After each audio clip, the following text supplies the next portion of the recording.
Bien, Boker Tov et Shavua Tov, Beshem Hashem Naaseh Venaser, on est ce matin, le dimanche 19 du mois de novembre et déjà le Vav du mois de Kislev, l'Haïm Tovim, ou Shalom Shiur, premier shiur de la journée aujourd'hui acheté par Leonardo Naïm Agakar, Shem Rechuto Pechol, Asher pour l'élévation de l'âme de son oncle, Messaoud Alain Naïm, Zichrono, Livracha, Roi Hashem, Tenachenu, Began Eden, Enlion, Vechala Shorvim, Imo Bichlal, Arahamim, Ve'aselichot Bechen, Yehi Ratzon, Benomar, Amen, Tirishmatot, Tzorachim.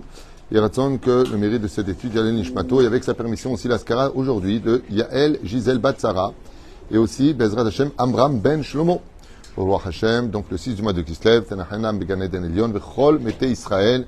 On pensera à tous nos blessés, on pensera à tous nos soldats, on pensera aussi à tous ces otages dont on n'a pas encore de nouvelles, en espérant Bezrat Hashem que Dieu le ramène en bonne santé chez eux à la maison, et que cette guerre prenne fin avec la Géoula. À la clé, Amen. Vechol Am Israël. Et Bezrat Hashem Barach. Il y aurait tellement à dire sur ce sujet-là. Aval. On pensera aussi à Mazel Tov Evlin Bat Alice Mishpachat Ben Shabbat. On embrasse aussi Rabbi Yehuda Yakar. Que Dieu le console parmi toutes les personnes qui sont malheureusement en deuil. En espérant Triat Amitim, Refouach Shema pour toute notre liste. Et on commence tout de suite notre premier shiur. Alors qu'est-ce qu'il m'a demandé? Il est où Lionel? Il vient de sortir. Il m'a demandé un cours. À l'instant, est-ce qu'on pourrait parler de ce qu'on appelle les Sganim d'Akadosh Baruch Hu, c'est-à-dire, en d'autres termes, ceux qui représentent Hachem. C'est un sujet qui m'a été donc demandé. Est-ce que tu peux me l'appeler une seconde? Que je comprenne ce qu'il voulait qu'on fasse comme cours. Non, pas Sganfein. Ah, tu me demandes de parler d'un sujet et tu t'en vas. Je veux bien, mais j'ai pas droit à Kodesh. C'est quoi le sujet? Ne te prends pas pour le Sgan d'Akadosh Baruch Hu. Ça veut dire ne te prends pas pour le vice-président, le vice-dieu, quoi. Ne te prends pas pour Dieu. Ok, tiens, mets-toi juste de l'autre côté. C'est ça le sujet. Alors, est-ce que Béhémet, il y en a qui auraient le droit de se prendre pour Dieu? Et pourtant, il y a marqué dans cette paracha que nous venons de lire, Va-t-elle Rivka l'Hidrosh et Hachem. Elle est partie voir Dieu. Et Rachid dit, elle est partie voir les Talmidei Chachamim. Donc, celui qui représente Dieu, vous allez voir, vous allez parler à Dieu, vous n'aurez pas de réponse. C'est bizarre. Dieu, réponds-moi. Donc, en d'autres termes, quand on vient et qu'on dit, est-ce que, oui ou non, il y a des représentants de Dieu, la réponse est oui. C'est-à-dire qu'il y a des réponses à cela qui sont claires. Les rabbanim, dans le judaïsme, d'ailleurs, comme dans les autres religions, vous avez les imams pour les musulmans, vous avez les curés pour les archevêques ou les cardinaux pour les chrétiens, vous avez les moines pour les bouddhistes. Il y a toujours eu ce côté intermédiaire qui, en réalité, c'est pas parce que son sang est plus rouge que le tien qu'il est supérieur à toi. Au contraire, en tout cas dans la Torah, les rabbanim se doivent d'être des exemples d'humilité, de compréhension. Et on a vu dans le Talmud de Shabbat et autres que pas tous les rabbanim plaisaient à tout le monde. C'est là. On a par exemple, à maintes reprises, et à plusieurs épisodes, des personnes qui viennent poser des questions à Shammai et ils se font remballer violemment. Imbécile, sort de là, voilà, mamash midat adin, des grands coups sur la tête. Et on est un peu déçu. Et puis on va chez Hillel, et Hillel va avoir un comportement différent, en disant ta question est intelligente, et même des mises à l'épreuve. Pourquoi est-ce que les Chaldéens ont une tête un peu pointue? Pourquoi est-ce que les Africains ont des pieds plus larges? Parce qu'ils marchent donc sans chaussures sur le sable, donc ça élargit avec le temps la plante des pieds. Pour pas qu'ils s'enfoncent. Pourquoi est-ce que les Chinois ont les yeux plissés? Alors il explique toutes sortes de questions. On a envie de dire, mais qu'est-ce que tu en as à faire? D'où vient le vent, par exemple? Qu'est-ce que tu en as à faire de savoir d'où vient le vent? Mais la reine, qui est toute misée, on a pu constater des comportements qu'entre, par exemple, Rabbi Eliezer et Rabbi Akiva, qui étaient complètement différents. Rabbi Eliezer, il fallait faire attention quand tu lui disais quelque chose. On a vu avec le fameux four, est-ce qu'il était pur ou impur, qu'il est resté sur ses positions alors que les Chachamim étaient contre lui. Et Rabbi Ushua qui a dit Alacha ke Chachamim, Yachid ve Rabbi Malacha ke Rabbim. Donc, on peut constater qu'il y a des comportements chez les représentants d'Hachem qui sont différents. Ça dépendra de quel couloir ils viennent. Est-ce qu'ils viennent de Midat Adin ou est-ce qu'ils viennent de Midat à Chesed? Et puis pour finir, avant de commencer à développer un tout petit peu ce sujet-là, on a vu que Aaron, c'est un homme qui parlait, qui trouvait des solutions. Et on a vu que Pinchas, c'est quelqu'un qui tuait. Okay, donc il vient, il prend un remorque, il les embroche, un petit méchoui, et circule, il n'y a rien à voir. C'est-à-dire, donc on voit comme ça des comportements, les uns après les autres, pour lesquels Bémet, Moshe Rabbeinu est plutôt l'homme de la négociation, de je te comprends, de l'humilité. Et puis il y en a d'autres qui n'ont pas le temps de discuter, comme Hushim Ben Dan, il coupe la tête directement, il circule rien à voir, il donne un coup sur la tête et la tête vole de Esav dans la paracha de Vaïchi. Donc on voit qu'il y a plusieurs façons de représenter à maintes et maintes reprises au fur et à mesure des épisodes de la Torah des adaptations, des situations pour lesquelles, je me rappelle qu'il y avait un très grand rave qui s'appelait le Rav Alfanderi, Zechar Tzadik de Kadosh Ibracha, qu'on appelait le lion. Pourquoi on l'appelait le lion? Parce que quand tu t'approches du lion, faut y aller doucement. Un coup de patte et t'es foutu. C'est-à-dire, et pourquoi? Parce qu'il avait un côté midatadine que si tu disais pas des choses qui étaient convenantes, il te regardait, il pouvait te... Il avait une force en lui de gdusha tellement importante que, voilà, faire attention. Comme on dit, fais attention à la malédiction des Talmidei Chachamim, parce qu'elle peut être violente et immédiate. La reine, il y a plusieurs façons de représenter la Torah. Mais ce qui est sûr et certain, c'est que le Ben Ishraï nous dit que les représentants de la Torah doivent se différencier du Tzibour. Prenons un exemple le plus connu des Arbat Aminim. Vous avez les 4 espèces de Sukkot. Le Lulav, sur lequel on va dire la bénédiction, attaché avec les Haravot et les Hadassim. D'accord? Donc vous avez ces 3 plantes qui sont attachées. On doit les attacher ou les mettre en tout cas ensemble. Ça dépend en ménage sfarad. Okay? Et puis vous avez le Etrog. Le Etrog représente Tamit Racham. Alors c'est vrai que quand on fait la bénédiction, on les colle l'un aux autres. Ça veut dire que s'il manque un seul des 4 éléments, on ne peut pas faire la bracha. Donc on parle des tzadikim, benonim, verechem, et qui? Et le Rav. Et il y a aussi le Rav. Mais le Rav, il est dans la main gauche. La gauche représente la Midat Hadin. Pourquoi? Parce qu'un Rav qui ne se fait pas respecter dans une synagogue, par exemple, ou dans son Beth Midrash ou au Kollel, s'il n'y a pas un peu de ira, il n'y a pas un peu de crainte du Rav, il se fait avaler tout cru. Donc le Rav va dire une halakha, il y en a un autre qui va le contredire, on va rentrer dans une espèce de perte de temps, alors que le Rav de la Beth Knesset, Nikra Maradeatra, c'est le premier moré, c'est lui que l'on suit, parce qu'il a cette responsabilité pour laquelle il rendra des comptes. Pourquoi? Parce que chaque faute qui se fait dans une synagogue, chaque faute qui se fera, les gens qui parlent trop, l'impudeur, toutes sortes de choses qui pourraient se passer. Par exemple, le Rav qui voit pendant la Chazara ses élèves en train d'étudier la Torah, c'est un problème. Al-Pi Halakha, est-ce que les Sfarad ont le droit de le faire? Non. Donc le Rav qui dit, moi j'en ai rien à faire. Comme une fois, j'étais rentré dans une synagogue, je vois le Rav qui s'embrasse avec une femme qui s'appelait Jacqueline. Oh Jacqueline, comment allez-vous? En France, hein. 4 bises. Bon, ça veut pas dire que c'est en France et ici c'est mieux. C'est pas ce que je suis en train de dire. Et pendant le Kaddish, il avait un pied sur l'escalier, le coude sur la rambarde du petit escalier, et il parlait pendant le Kaddish. Bon, bah là, c'est sûr que l'exemple qu'il donne, il est, on ne peut plus catastrophique. Donc, est-ce que ce Rav-là, qui verrait des choses non convenantes à la halakha, doit se taire? Réponse, non. Alors, s'il ne doit pas se taire, parce qu'il voit et qu'il a la responsabilité du Beth Midrash, par exemple, chez nous, à Jérusalem, avec mon Rav, une mouche, elle ne volait pas. Il n'y avait pas besoin de dire une seule fois, je ne me rappelle pas, en 15 ans là-bas, qu'une fois on a dit, chut, le Rav il parle, ou alors, chut, c'est la Chazara. Je n'ai pas de souvenir de ça. Et on était juste 270 dans la synagogue. Il n'y avait pas besoin. Pourquoi? Parce que le Rav, il imposait un respect, mais il avait une douceur dans la parole, qui va donc différencier le problème. Parce que si vraiment tu aimes ta communauté, ben tu vas veiller à les emmener vers la Torah, la vraie Torah. Pas celle qui va dans le sens du poil. Bon, vous savez quoi, pour attirer du monde, on va faire un kidouche. Ou pour attirer du monde, c'est pas grave qu'ils parlent dans les synagogues. Ouais, mais au moins ils viennent à la synagogue.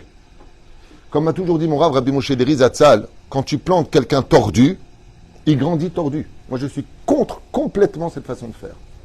Aller dans le sens du poil, de dire aux gens ce qu'ils ont envie d'entendre, de les laisser faire ce qu'ils ont envie de faire, sous prétexte que je préfère avoir ma paroisse qui est pleine, ce n'est pas de la Torah, c'est de la vente commerciale. C'est ce qu'on appelle faire des adeptes. Ze neget Torah, ze lo nachon. Pourquoi? Parce que le Ben Ishraï nous dit que le Rav, il doit être toujours assis en face du Tzibour. Al-Pi Halakha, même d'être, pour vous donner un petit exemple, je prends un Aruch. Le Rav, il est contre le mur. Est-ce que les autres ont le droit de s'asseoir contre le mur? Dans le même mur que le Rav? Tchouvaï, Shulchan Aruch, Assour. Assour. Prenons un autre exemple du Shulchan Aruch. Il y a une table de Talmidei Chachamim. Je viens en tant qu'homme ordinaire m'asseoir avec eux. Est-ce que j'ai le droit? Assour. Lui, où elle est l'humilité, je comprends pas. C'est toujours les teubés qui interviennent avec leur côté philosophiques à 2 balles qui comprennent rien à la vie. Je comprends pas pourquoi s'il y a une place, je ne pourrais pas m'asseoir à côté de 2, parce que Baba, pour t'asseoir à côté de 2, c'est une table honorifique. C'est-à-dire, je t'explique, il faut avoir un mérite pour s'asseoir à la table. De ces gens-là, d'ailleurs, quand tu vas à la table de Talmidei Chachamim, tu ressens Bémet un mérite. Et vous savez ce qui se passe dans ce mérite? De manger à leur table, c'est Mechaper à la Averot, vous savez ça? De manger à la table d'un Talmid Chacham ou de recevoir un Talmid Chacham, ça peut annuler tous les décrets. Un Talmid Chacham, c'est pas n'importe qui, c'est plus qu'un Sefer Torah. Comme le dit la Gemara, combien sont idiots ces gens qui se lèvent devant le Sefer Torah quand on le sort et qui ne se lèvent pas quand un Talmid Chacham y rentre. Donc oui, les Talmidei Chachamim, comme le dit Rabbi Akiva, où personne n'avait rien compris à propos de Rabbi Shimon Maasoni qui disait et, vous connaissez le mot et, Bereshit, Barat Hashamim, et Hashamim, et. Qu'est-ce qu'il a enseigné? Kol et balerabot. Tous les etim, tout et, Aleph Taf, vient toujours enseigner quelque chose en plus. Par exemple, Chabed et avicha ve et imecha.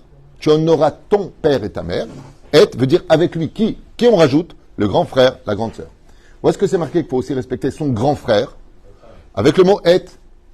Comment est-ce que c'est que Dieu il a créé, quand il a créé le ciel, tout ce qui va avec? Parce qu'il y a marqué et hashamaim. Donc et vient toujours ajouter. Et donc, il a expliqué tous les étimes de la Torah. Comme ça nous dit la Gemara.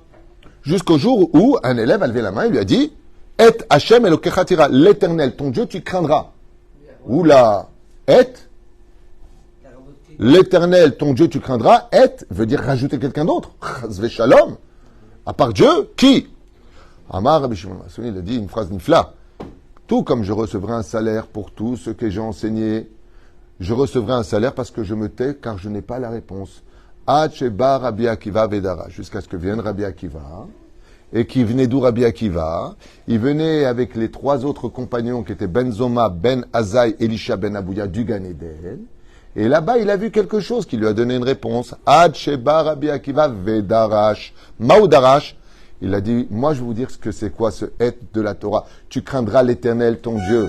Et ba lerabot talmidei chachamim. Et, ça veut dire que tout comme tu dois craindre Dieu, tu dois craindre. D'ailleurs, c'est marrant parce que je me souviens combien de fois j'ai dit et j'ai répété, mais à chaque fois que je parle avec les anciens, des gens qui ont 80 ans, 90 ans, en Tunisie, au Maroc, en Algérie, ils me racontaient combien ils avaient peur des rabbinim, combien il y avait de respect des rabbinim. Jamais, au grand jamais, une femme se présentait non pudique devant un rab. Aujourd'hui, même qui vient en short, il y en a qui viennent pendant les cours avec des jupes courtes. Et puis elle te regarde au style, vas-y, fais-moi une réflexion, vas-y, Stan, vas-y. Et après, tu te dis, madame, je ne peux pas enseigner parce que vous avez une jupe courte, les filles à l'achat, tu ne peux pas. Vous m'avez humilié en public. C'est ça, la Torah. Non, mais attends, je t'ai réfléchi avant de venir. Al-Pi al-Akha, on n'a pas le droit de faire de devoir Torah devant quelque chose d'impudique. Non, juste que tu saches à la base. Ou alors en été, on vient comme ça. Jamais, à l'époque de nos grands-mères et de nos mères, il y avait des choses comme ça. D'ailleurs, comment on disait en arabe un rave? En arabe, comment on disait un rave? Rabbi. Comment on appelle Dieu? Rabbi. On donnait le titre de Dieu à un rave. Ou alors, comment est-ce qu'on appelait un rave en tunisien? Non. Je vais te dire, tu vas sourire. Haïf Rabbi. C'est celui qui craint Dieu. Ce qui fait que nos rabbinim, ils ont un titre qu'il faut leur laisser, et ils ont un rôle qu'il faut leur laisser. Alors la question est, on sait très bien que Rabbi Eliezer, il t'envoyait balader si tu posais une question de côté. On a vu des rabbinim, et on a vu des gens comme Pinchas ben Eleazar, il y a une faute, je te crève. Puis on a vu d'autres rabbinim qui avaient un autre langage, comme Hillel Azaken, qui avait toujours cette patience extraordinaire de trouver les mots. La question n'est pas là. On n'a pas le droit de juger un rave. Comme je l'ai dit, tu vas dans une synagogue, le rave ne te convient pas, il est trop dur, change. Les plus gênés, s'en vont. C'est pas toi de changer le rave de la synagogue. Le rave, il est ce qu'il est. Il est comme il est. Ça te plaît, ça te plaît, ça te plaît pas, ça te plaît pas. Moi, je me rappelle, une fois, j'ai posé la question ici à quelqu'un. Je sais pourquoi tu viens pas au cours. Il m'a dit, vous êtes trop gentil. Je vous promets. Il m'a dit, vos cours sont trop doux, trop empreints de psychologie. Je lui ai dit, alors moi, il me dit, il faut que ça parle de Gehinam, tu vas crever si tu fais pas, machin. Il y a des gens, ils aiment sadomaso. Il y a des gens, ils aiment ça. Ils aiment le côté, tu vas crever la bouche ouverte, les pieds en éventail. Si tu fais ça, fais pas ça, tu vas te réincarner dans un bouc. Et si t'as des chaussures, ça fait un bouc. Tu vois ce que je veux dire? Il y a des gens, ils aiment le mité. Il y a des gens, ils feront pas de chouva avec le côté, on est tous frères, tiens, frère Pagan. Ça leur parle pas. Il y en a d'autres qui vont faire tchouva avec le Rav Kook, il y en a d'autres qui vont faire tchouva avec le Geinam, il y en a d'autres qui vont faire tchouva avec le Gan Eden, il y en a d'autres qui vont faire tchouva avec le côté comprends-moi car je suis trop blessé. Chacun son chemin, c'est pour ça qu'il existe plusieurs tendances dans la Torah. Mais est-ce qu'on a à changer la tête? Non, la tête, elle est la tête. Mais la tête, elle aura des comptes à rendre. Parce que sachez que si d'un côté, on parle souvent du rapport qu'on doit avoir avec les rabbanim, de se lever devant eux, si c'est ton rab, de lui embrasser la main, et Gvodara, attention, il arrive, c'est Arim Rachem. Vous savez que dans le ciel, si ce rab n'est pas digne du kavod qu'on lui fait, on lui creuse son Geinam. Ça veut dire que quand le rab il partira de ce monde, on lui dira, dis-moi, tu as vu que pendant la Chazara, des gens qui étudiaient la Torah, qu'est-ce que tu as fait? Tu sais que c'est un interdit des Rabbanan d'étudier pendant la Chazara, puisque comme on l'étudiera avec le Ben Ishra, pour ceux qui étudient avec moi, le matin, hors caméra, eh bien, il rendra des comptes. Comment tu as pu laisser faire dans ta synagogue des péchés, de laisser des gens manger avant la prière? C'est pas Chabad. Eux, ils font ce qu'ils veulent. Le rab de Chabad rendra des comptes. Il a le rabbi au-dessus de lui, ils ont leur minagim, ou machlit. Les Rav Kook, les rabbanim, yachlitou. Il laisse rentrer avec l'arme, il la pose comme ça devant lui, Hachem se fataille. Chacun a ses trucs et ses défauts ou ses qualités. Après, chacun ses références. Chaque Rav a ses responsabilités. Combien de fois ça m'arrivait de rentrer dans une synagogue d'un mouvement Ploni-Almoni? Je me rappelle, j'étais dans Yeshuv, le Rav était donc Rav Kook. Et il a le droit de faire ça. Je dis, pourquoi tu poses la question? Il y a un Rav. Tu crois que ce que je sais, il ne le sait pas? Il le sait. Seulement, il a certainement sur qui compter.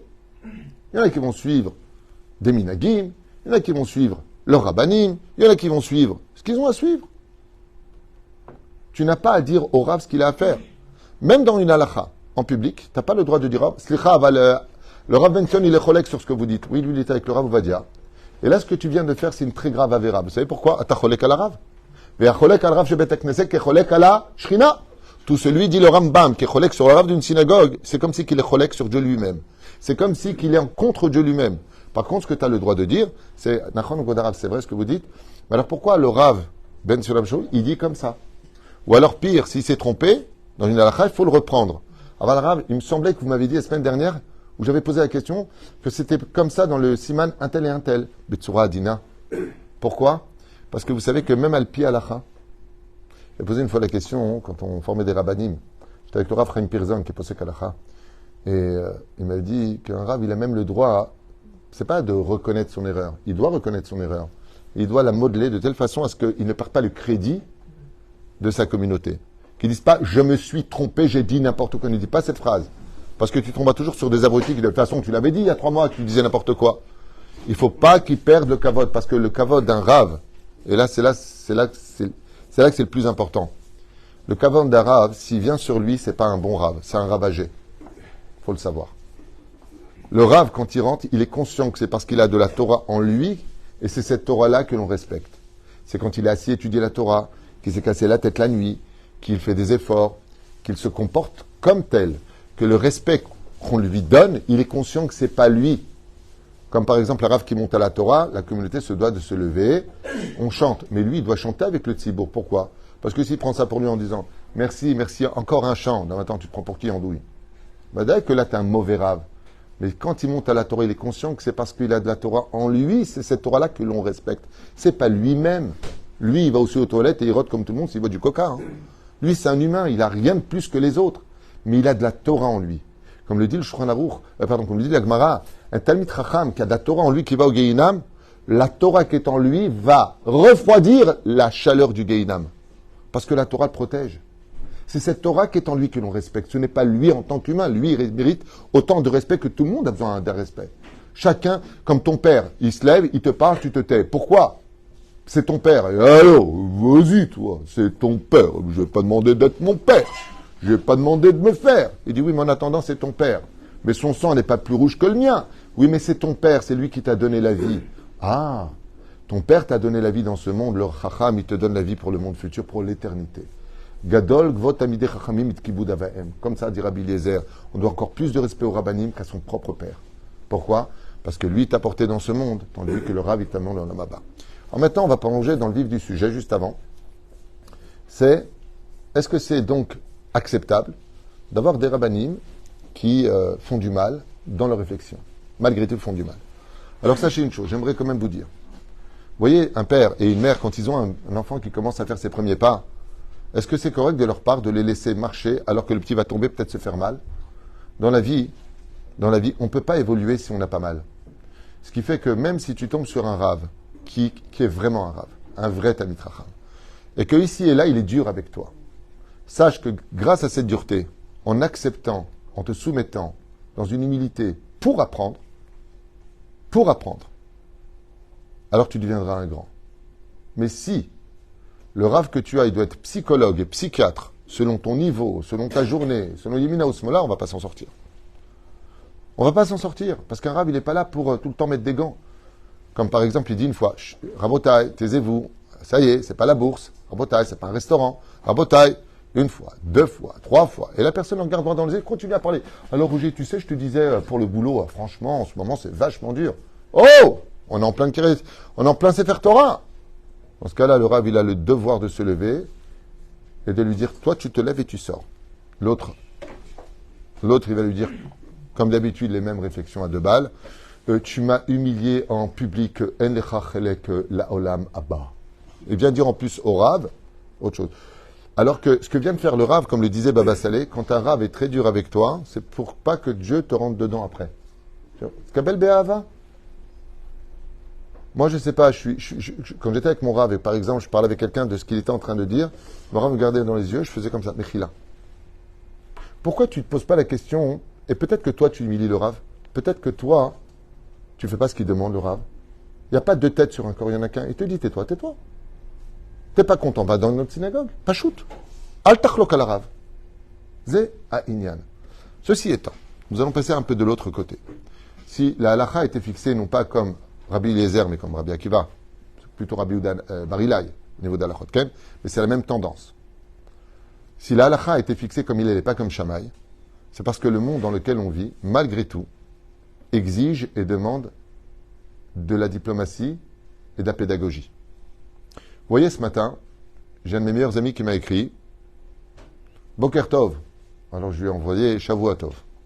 Et il me dit ouais, il faut beaucoup d'émouna en ce moment, je viens de perdre mon travail. Ok. Imaginons maintenant qu'il aille à la bête à Knesset, il vient de perdre son travail, c'est pas évident de trouver du travail, il a des enfants, il a des dettes, il a ce qu'il a. C'est bien. Maintenant, il vient à la synagogue, et il va essayer de prendre un livre, on va dire ça comme ça, pour voir un petit peu ce que Dieu aurait à lui répondre. Voilà ce que tu vas faire. Vous savez, les gens, ils ouvrent le livre des fois pour avoir des réponses. Pendant que le Rav était en train de faire la halachot. Et là, à ce moment-là, le Rav, il regarde, il dit, Talomid Bayesh, tu n'as pas honte? Je suis en train de faire la halachot et toi, t'étudies sous mon nez? Cette personne-là risquerait de fermer ce livre, de se lever et de ne plus jamais venir à une synagogue. Parce que ce que ne sait pas le Rav, c'est que il était vraiment venu chercher des réponses, de l'amour et du réconfort. Le problème qu'on a dans une bête à Knesset, c'est qu'entre ceux qui divorcent, ceux qui n'ont pas d'oseille, ceux qui ont peur, ceux qui ont des enfants, juste tu peux lever le coude, ça tremble, ceux qui ont des problèmes de santé, les gens surtout dans notre génération ne vont vraiment pas bien. Qui aujourd'hui, Bémet, n'a pas de gros problèmes entre tous les enfants qui parlent plus aux parents, les belles filles avec les belles-mères. C'est-à-dire, le monde, il est déjà assez difficile. Quand on va dans la maison d'Hachem, ben, la seule chose qu'on espère trouver là-bas, c'est des bras, c'est de l'amour, c'est de la compréhension, c'est ne me juge pas trop durement parce que la vie déjà est très dure dehors. Donc on attend. Ce qui fait que ça n'enlève rien à ce qu'on a dit avant. Un rave, c'est un rave, il est pas psychologue. Mais un rave, il doit aussi, en tant que rave, faire preuve d'exemple à donner aux autres. Alors c'est sûr que de son côté, le respect qu'on lui donne, il doit le verser, le retourner vers la Torah, car c'est cette Torah-là qui lui donne ce statut. De l'autre côté, les gens qui reçoivent du rave des réflexions ou des choses qui sont un peu dures doivent comprendre qu'ils font une capara. Mieux vaut avoir affaire au rave qu'au beddin d'en haut, parce qu'en haut, après, il n'y a pas de tchouva, il n'y a pas de pardon possible, nigmar, quand tu es parti de ce monde, nigmar. Donc après, tu subis. Alors comment on peut joindre les deux? La réponse est que tu dois adapter et connaître ton tzibour. Moi, je le dis souvent, quand on est vraiment un bon rave, on doit descendre vers sa communauté et apprendre à les connaître. Qui es-tu? Comment vas-tu? Même boire un café avec eux. Qu'est-ce qu'il y a? La date auto. savez combien de fois j'ai des amis qui sont raves et qui ont fait leurs excuses après avoir connu le cas de telle et telle personne pour qu'ils ont été un peu durs avec lui. Avec les mots « Ah, je ne savais pas ». Ça ne veut pas dire qu'il a eu tort de faire ce qu'il avait à faire. Mais il a eu tort d'un seul unique problème. Vous voyez, quand le Midrash nous raconte des choses, Midrash. Ouais, alors Moshe Rabbeinu, il y a une brebis, une chèvre, peu importe, qui s'est barrée du troupeau de Yitro, et puis elle s'est sauvée, elle est arrivée jusque là-bas. Et qu'est-ce qu'a fait Moshe Rabbeinu? Il a regardé l'état physique, comment était maintenant cette brebis, qui a gravi une montagne. Peut-être qu'elle s'était blessée, peut-être qu'elle s'était fatiguée, et il l'a levée pour le ramener. Dieu lui a dit, « Oh Moïse, Moïse, si tu as pitié d'une brebis, alors combien tu auras pitié des hommes? Que le Seigneur soit avec toi. » Très bien. Franchement, ça fait un peu relou, quoi, comme midrash. Non, franchement. Moi, franchement, ça me... Vous savez comme j'ai réagi quand j'ai étudié la première fois ce midrash il y a à peu près 38 ans? Je me suis posé la question, qu'est-ce que ça veut dire exactement, ce midrash? Nos rachamim ne vont pas nous écrire des trucs bidons pour avoir un bon cœur. On n'est pas chez je vous aime, je t'aime. On n'est pas là-dedans. C'est quoi le message? C'est que Dieu lui a dit, maintenant tu peux être un leader. Maintenant que tu es venu vérifier s'il pouvait marcher ou pas, cet agneau. Tu as vérifié s'il s'était blessé ou pas avec des cailloux. Et que tu as décidé de le lever. Alors tu peux être le leader du peuple d'Israël. Un bon rav, c'est celui qui relève sa communauté. C'est pas celui qui l'enfuit. C'est pas celui qui lui casse des peaux sur la terre. C'est pas celui qui l'humilie. C'est celui qui le relève. Ça ne veut pas dire que des fois, on ne fera pas d'opérations qui sont un peu délicates. On ne peut pas être tout le temps parfait. Le rav lui-même a des problèmes. Même problème de shlom bayit, problème financier, problème de santé, problème avec ses enfants. Il va te dire, tu as des problèmes, moi aussi j'ai des problèmes. Tu crois que c'est facile de tous vous supporter? Vous croyez que c'est facile à chaque fois de dire, s'il vous plaît, au bout d'un moment, peut-être que vous allez comprendre que dans une synagogue on ne parle pas, que dans une synagogue on ne fait pas ceci et cela. Moi j'ai quelqu'un que j'aime beaucoup, et qui pendant la Chazara, il était en train d'étudier, genre je donne une petite tape dans l'épaule sympathique, s'il est assourd. Une fois, deux fois, à la troisième fois, je lui dis, punaise, il faut que tu me dises ce que tu dis, ça doit être hyper intéressant. Si tu n'arrives pas à lâcher, il m'a regardé comme ça, il m'a fait un grand sourire, il m'a dit, après je vais te dire. J'ai beaucoup aimé. Alors que moi, c'était juste une façon de lui dire, chaval. Mais au bout d'un moment, lâche. Après, Bezrat Hashem, tu fais des cours. Comment je faisais avant? Par exemple, les gens qui parlaient pendant la Chazara, je leur faisais lire les explications du Ben Ishraï, et là je peux dire, tu tiens garde à vous. Et à qui je donnais ça à lire? Je disais, tiens, à toi, lis. Alors, Chamour, hein? Et en plus, ça, le Ben Ishraï te dit, il n'y a pas de rapport avec le fait qu'il te sort de la mitzvah. Il y a pas, il le prouve, le Ben Ishraï. La Chazara n'est pas pour celui qui ne sait pas lire. Il n'y a pas de rapport, il dit le Ben Ishraï. Et il te le prouve. Parce que dans le judaïsme, il doit y avoir 5 prières. Shaharit Chazara, Mincha Chazara et Arvit, qui a été Arishut. Et là, il t'explique pourquoi il y a la Chazara. Et il n'y a pas de rapport le fait que tu sais lire, que tu avais un livre. Il explique. Ah, je ne savais pas. Oh là là. Eh les mecs, on ne parle plus, hein. Ouais, ils sont intelligents. Tizrom ima davarazé. Et la reine Bezrat Hashem, ce qui est sûr et certain, c'est que combien même il est important d'avoir un feeling avec son rave, d'aimer son rave, il est aussi important d'avoir de la crainte. Parce que si cette crainte part, c'est la seule rempart qui permettra de recevoir et de ne pas répondre. Après, on peut être d'accord, on ne peut pas être d'accord. On a le droit de dire, Rav, je peux vous parler un instant, écoutez, ce qui s'est passé tout à l'heure, personnellement, je l'ai mal pris. Dis-le. Arrange les choses. Vous savez pourquoi? Parce que très souvent, en tant que fidèle d'une bête, enfin fidèle, c'est un mot qui est très dur à dire aujourd'hui, fidèle de Beth Knesset, on dit souvent comment le Rav il aurait dû réagir. Mais est-ce que toi, tu réagis bien? Je sais pas, il aurait dû venir me dire, moi, personnellement, au lieu de me dire devant tout le monde, et ben pourquoi tu ne vas pas le voir personnellement, lui dire, toi, maintenant? Ah non, moi, c'est fini, moi, il m'a vexé. Pourquoi? Tu sais quelle différence entre toi et un Rav? Le Rav, il a la responsabilité de dizaines de personnes dans sa synagogue, ou centaines, ça dépend de sa synagogue. Toi, tu as juste la responsabilité de t'occuper de toi quand tu viens à la synagogue. Donc, qui a le plus besoin d'aide? Est-ce que le Rav a le besoin d'être le plus soutenu, ou toi d'être soutenu? Et le pire, c'est pas ça, c'est qu'après, tu vas faire du Motzi Shemra sur le Rav. La reine, d'un côté, c'est évident que aujourd'hui, dans notre génération, blessée, haïe du monde entier, avec les blessures familiales, les contraintes éducatives, les problèmes financiers que nous avons, il est évident qu'un rave dans cette génération, quand il voit son tzibour, qu'il n'oublie pas que chacun d'eux a sur lui une blessure, surtout en période de guerre. On entend des bombardements, les sirènes, encore Sderot qui a été bombardé ce Shabbat, encore Ashkelon qui a été bombardé ce Shabbat. D'ailleurs, aux informations, on parle souvent de ce qu'on fait nous, mais j'ai pas vu une seule image qui parlait de ce que nous, on subit. Seulement, comme nous, on a de la émouna et qu'on est dans la vérité, on sourit. Alors, ils montrent, regardez comment ils sourient quand ils ont des bombes, regardez les pauvres. C'est ce qu'on appelle, ça me dégoûte. Ces mensonges médiatiques, cette hypocrisie me dégoûte. Mais enfin, c'est un autre sujet, je voulais même pas en parler aujourd'hui. Ah bah, le je suis trop droit pour ne pas... Ah bah, le zéperou là-bas pour lequel, Béhémet, il faut aujourd'hui, pour toute personne qui prend une communauté dans les mains, qu'il sache que d'un côté, tu dois pas aller dans le sens du poil, t'es pas là pour faire un bistrot sous prétexte que, ouais, mais moi, je comprends pas, la prière est finie, je viens pas que pour prier, je viens aussi pour voir mes copains. C'est pas de la Torah, ça. S'il y a une raison à cela avec un Dvar Torah, Bevakasha, la malo. Minac très français. À part les Français, je connais pas beaucoup de... En Israël, ça n'existe pas, ce minac de faire l'apéritif après. L'okayam. C'est très français de ce qu'il fait comme ça. Après, on arrive à la maison. Certains rentrent bourrés. D'autres n'ont plus faim du tout. Donc la femme a préparé tout ça pour rien. Ça fait des disputes. Pourquoi? Parce que quand on vient à la Beth Knesset, c'est pour voir Hachem, les Shem Shamaim. On va pas pour ce qu'il fait. C'est là. Mais si par contre, il y a une raison de le faire, comme Souvenir Minaskara, ou tout simplement Seudat Mitzvah, ou tout simplement un Dvar Torah, quelques cacahuètes, pas trop de maisonnotes pour ça. Parce que la femme, par exemple, elle va se lever trop tôt si tu viens trop tôt à la maison, ou elle est très contente quand elle est à la synagogue avec les enfants, ça lui permet de se reposer. Dans ce cas-là, ben, tu fais une étude, fais le kidouche, tu bois un petit verre de phénix ou une bière, quelque chose. La malo. Si c'est comme ça, la malo. Pourquoi pas? Mais de l'autre côté, comprenez que tout comme les fidèles aiment être compris, il faut aussi comprendre que les rabbanim, ben, c'est des humains et que des fois ils font des erreurs. Et que si vraiment il y a beaucoup trop d'erreurs qui sont répétées, eh bien la seule chose à faire, c'est de changer de paroisse. Va ailleurs. L'omatim. Quelqu'un m'a dit récemment qu'un rave était très humiliant. Et je change. C'est pas lui de changer, c'est sa synagogue. T'as qu'à pas y aller. Je vais pas lui dire à lui comment être dans sa synagogue. Il en a la responsabilité. S'il réagit bien ou s'il réagit mal, mais sachez une chose, en général, tous les rabbanim tordus, s'il y en a, n'ont pas de rave.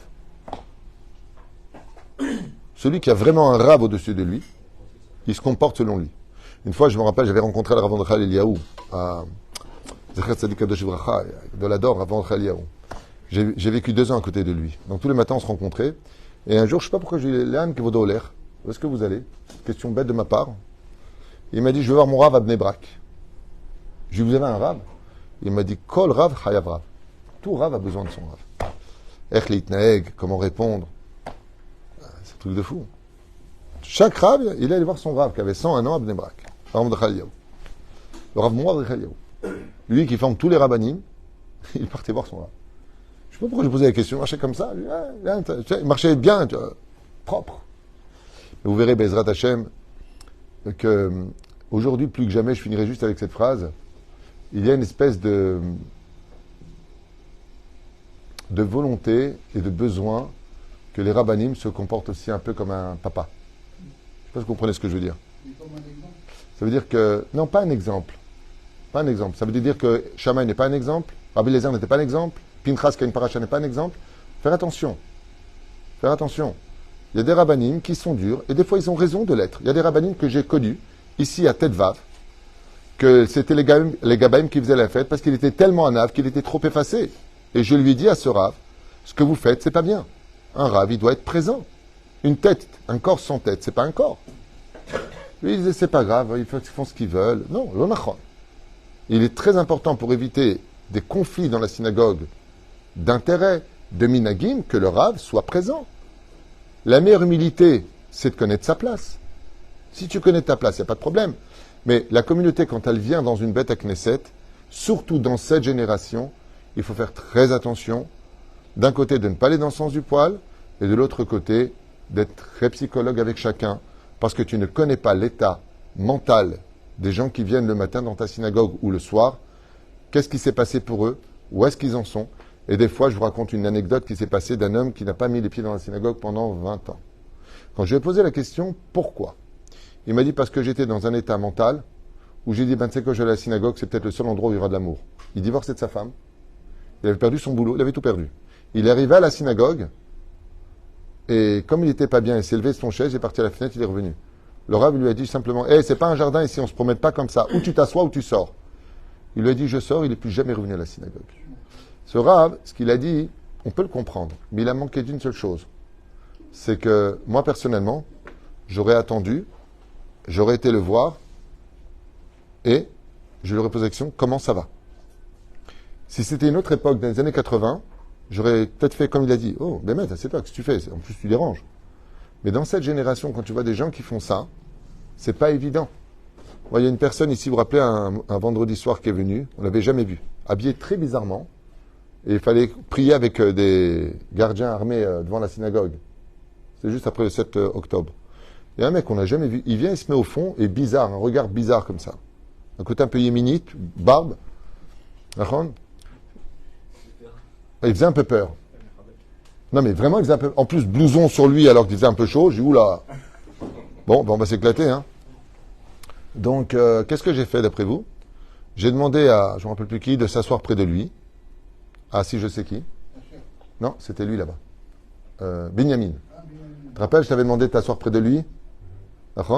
Et quand j'ai vu que Béhémet, il priait même pas, j'ai dit, tu vois pas, il connaît pas les prières, ben, je suis venu le voir.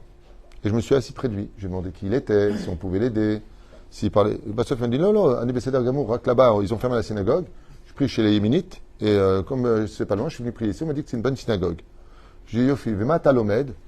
Il m'a dit, Masechet un tel, je me rappelle plus du nom qu'il m'avait donné.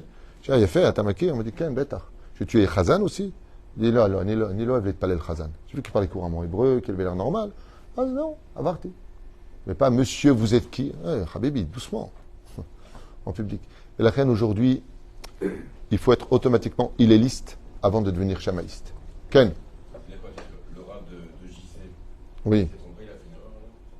Non, il n'a pas fait d'erreur. Rabbi Yoshua ben Perachia était donc en son Kirat Shema. Il aurait voulu lui répondre, mais quand il fait Kirat Shema, c'est pas comme nous. Nous, on fait le Kirat Shema, on regarde sur nos portables, on répond avec la tête. Les Talmidei Chachamim, quand ils font Kirat Shema, ils sont pas avec les autres. Ils étaient avec lui-même.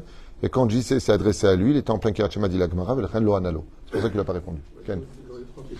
Ken, 3 questions. Vous avez dit, quand on dit et Hachem et Kolecha, c'est la même chose. Tu aimeras? Ton prochain. Non, et Hachem et Kolecha. Tu aimeras l'Éternel, ton Dieu, c'est exactement. Il a fait Méod. Alors, très bonne réflexion. Il y a aussi une mitzvah, c'est ce que je disais tout à l'heure, d'aimer aussi son rab. Tu aimeras l'Éternel, ton Dieu. Donc, il y a une mitzvah d'aimer les rabbanim. D'ailleurs, sachez une chose. La Gemara nous dit dans Masechet Shabbat, à la page 119, que celui qui veut une bonne parnassa, il chabet Talmidei Chachamim.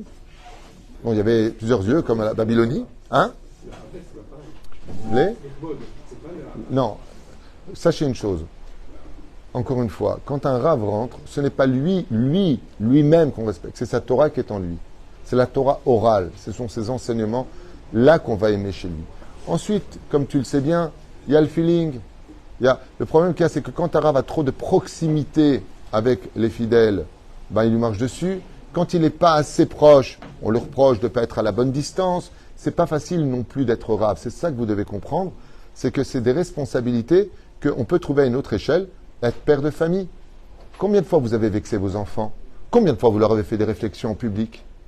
Et après, qu'est-ce que vous dites? Mais c'est pour ton bien, je t'aime. Eh bien, le rave, il peut l'utiliser. Vous voyez ce que je veux dire? C'est pas évident d'être rave. Et de l'autre côté, j'insiste beaucoup, dans cette génération, aujourd'hui, les rabbanim, hormis l'étude de la Torah, de la halacha, de la Gemara et des enseignements qu'ils doivent prodiguer, devraient aussi étudier, à mon humble avis, c'est personnel ce que je dis, j'ai pas de référence à cela, un peu de psychologie. Sois un peu psychologue, parce que dans cette génération, les gens vont mal. Aujourd'hui, personne n'accepte de réflexion. Tout le monde se vexe de tout le monde. Personne n'accepte rien. Donc, c'est pour ça que la chassidoute l'emporte de plus en plus, qu'elle soit Breslev ou autre. Moi, j'ai des problèmes avec ça. Pourquoi? Parce que c'est trop laxiste, de l'autre côté. Hein, tu vas dans une synagogue, je ne veux pas donner des noms, mais je parle de rabbanim, même Lubavitch, avec qui je me suis entretenu, ils n'arrivent pas à la tenir. C'est un peu n'importe quoi aussi. Eux me le disent, hein, c'est pas ce que je dis moi, c'est eux qui me le disent.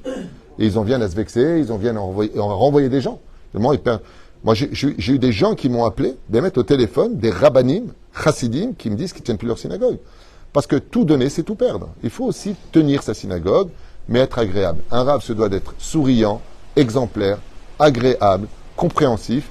Et j'insiste aussi aujourd'hui, un peu psychologue, non pas parce qu'il a tort ou raison, mais parce qu'il doit comprendre cette génération qui est déjà assez blessée pour qu'on lui en rajoute sur la tête quand il vient dans une synagogue. Et ça ne veut pas dire automatiquement qu'il fera ce qu'il veut, mais ça veut dire que la guisha, c'est-à-dire que l'approche qu'il va avoir pour sa réflexion ne doit pas être une approche qui est forcément directe. Même si de l'autre côté, je suis désolé de le dire, mais il y a des gens qui comprennent que quand c'est direct. Il y a des gens qui comprennent que ce langage. En malasot. Une question, à l'origine, Beth Knesset, ce n'est pas une Beth Tfila, c'est un lieu de rassemblement. Oui. Donc aujourd'hui, on appelle ça une Beth Tfilot, c'est pas un lieu de prière nécessairement, Beth Knesset. Bien fait. Alors, c'est une bonne question que tu poses. Je vais répondre brièvement parce que je ne veux pas m'attarder. Il dit pourquoi on n'appelle pas la maison de la prière? On dit un châle de prière. Non, c'est la maison du rassemblement. Parce que rien que d'être réuni à 10 personnes dans une synagogue, c'est déjà une raison pour que la Shrina descende. Rien que d'être ensemble, c'est déjà un cadeau pour Dieu. Dieu adore. C'est pour ça que d'ailleurs les Chachamim nous disent, crée pas plusieurs synagogues dans la ville.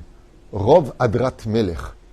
C'est bien d'avoir une grande synagogue où tout le monde est à l'intérieur. Comme depuis toujours. Aujourd'hui, les rabbinim, c'est pas qu'ils se vexent de ça, mais dans les yeshuvim, ils font une grande synagogue pour tous les yeshuv. Bon, une sfarad, une ashkenaz, je comprends, ok? Parce que c'est pas les mêmes minagim. Et hop, ça s'ouvre des champignons à droite, à gauche, mon petit minyan, mon petit machin. C'est chaval. C'est chaval. Pourquoi? Parce qu'il y a plus important que ça. Rov Adrat Melech. Sauf si les horaires ne plaisent pas. Par exemple, là, ils veulent prier honnête, ça ne veut pas prier honnête. Anilo Yodéa. Mais c'est très important d'avoir ce rassemblement. Et quand Akadosh Baruch Hu descend et qu'il voit Rov Adrat Melech, c'est une synagogue qui est bien pleine, c'est un honneur pour le roi des rois. Avant de parler des prières, d'abord sachez vous réunir. Parce que si on se réunit et qu'on est désunis dans la synagogue, aucune prière ne montera vers le ciel. Troisième question. Est-ce que le fait d'être collègue sur un rave, c'est un constat que l'halakha ou c'est le point de vue d'interprétation? On n'a pas le droit, dans l'absolu, d'être collègue sur un rave, sauf dans le domaine de la halakha. Si le rave se trompe et qu'il dit, par exemple, que non, on dit la bracha sur Rabbeinu Tam et on mettra Rashi après, ce qui est complètement absurde de dire une chose pareille, et faux, surtout de nos jours, même si avant il y en a qui disaient la bracha sur Rabbeinu Tam. Dans ce cas-là, on dit, Aval, Rav, vous nous avez appris, ou alors j'étais avec le rave, un tel, un plus grand rave, mais en tout cas, on prendra des gants. Pourquoi? Pour ne pas non, discrédibilité. Il est important que le rave, encore une fois, un rave, il peut faire des erreurs. Rabbi Akiva, il dit, le Rambam, il a dit que c'était Bar Korva le Mashiach, maintenant qu'il est mort, il a compris que c'est pas le Mashiach. Mais ça veut pas dire que Rabbi Akiva s'est trompé. Ça veut pas dire que parce qu'on a commis des fois une erreur, les rabbinim aussi ont le droit de commettre des erreurs. Moi, par exemple, j'ai des pertes de mémoire. Avant, je ne me trompais pas dans les références de Gemara. Aujourd'hui, je me rends compte que je ne me rappelle plus. J'ai du mal à m'en rappeler. Alors, ça veut dire quoi? Que je suis un mauvais rave? Ça veut dire que je vais être disqualifié? Non. Moi aussi, j'ai des épreuves. Moi aussi, j'ai peut-être des problèmes. Et moi aussi, je ne suis pas parfait. Non. Alors, à ce propos, c'est intéressant ce qu'il dit. Lo cholkim ala darshan. Pas simplement le rave. Quelqu'un qui se lève faire une dracha. D'accord? Bon, ce qu'il va dire n'est pas anti-Torah, bien sûr. Mais, ce qu'il dit, c'est lo bidiouk kacha. Lo bidiouk. Ok? Il a raconté une histoire du Baal Shem Tov. Ah non, c'est pas comme ça du tout. Lo cholkim ala darshan. Vas-y, lo cholkim, c'est pas simplement le rave. Quelqu'un qui vient enseigner quelque chose, mais bon, il n'a pas exactement dit les choses comme il fallait. C'est pas de la halakha, c'est pas quelque chose qui va te rendre réformiste ou libéral. Dans ce cas-là, lo cholkim alav. Chazak ou barou venigmar, c'est pour. Mais dans les halachot, par contre, on n'a pas le droit de laisser passer parce que zemat et tatsibour, ça veut dire que ça risquerait d'emmener l'assemblée vers une mauvaise conduite qui n'est pas pratique. Voilà. Pas de questions? C'était pour le premier cours d'aujourd'hui, Bezrat Hashem. Les plus gênés s'en vont, et de l'autre côté, au rabbanim, d'être des lumières pour approcher ceux qui recherchent, dans leur obscurité, dans leur souffrance, des rabbanim avec qui on parlait. Mais encore une fois, si on apprenait mieux à se connaître, il y aurait beaucoup moins de conflits. Si on apprenait mieux, comme je dis souvent que la grandeur de quelqu'un qui est au-dessus des autres, eh bien, c'est de descendre vers les autres. Mais si tu restes en hauteur, avec l'orgueil d'être en hauteur, à jouer les chefs d'orchestre, il est évident que tôt ou tard, tu vas te retrouver à peine avec un minyan. Et ça, c'est dommage. Baruch Adonai Leolam. Amen. Amen.